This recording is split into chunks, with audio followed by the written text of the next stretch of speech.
ముందుగా అమర్నాథ్ రెడ్డి గారు పలమనేరు లేరా? జీరో ఎవరు ఉంది? అదే చెప్తున్నా, అమర్నాథ్ రెడ్డి గారు లే.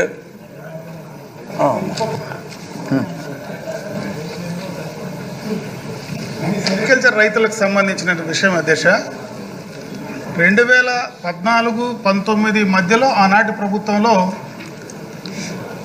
సెరికల్చర్ వ్యవసాయాన్ని ప్రోత్సహించడానికి చాలా ప్రోత్సాహాలు అందించే కార్యక్రమం గడిచేది అధ్యక్ష.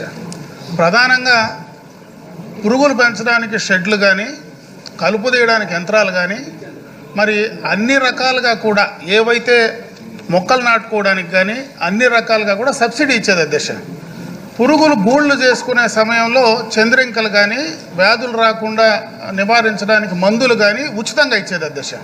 ఇంకొక ప్రధానమైనటువంటి అంశం దీంట్లో, పండించినటువంటి గూళ్లకు ప్రతి కేజీకి 50 రూపాయలు ఇన్సెంటివ్ అప్పట్లో ఆ ప్రభుత్వం ఇచ్చేది అధ్యక్ష.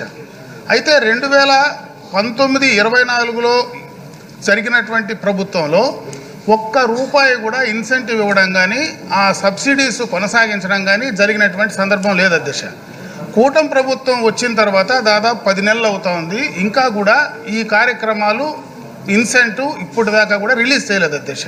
నేను ఆ రైతాంగం తరఫున ప్రభుత్వాన్ని విజ్ఞప్తి చేసేది, గతంలో ఏదైతే సెరికల్చర్ వ్యవసాయాన్ని ప్రోత్సహించడానికి చంద్రబాబు నాయుడు గారు ఆ రోజు ఆ కార్యక్రమాలు చేశాడో, ప్రధానంగా ఆ ఇన్సెంటివ్ ఇమీడియట్గా కూడా రిలీజ్ చేయడానికి ప్రభుత్వం చర్యలు తీసుకోవాలని చెప్పి మీ ద్వారా నేను కోరుకుంటున్నాను అధ్యక్ష.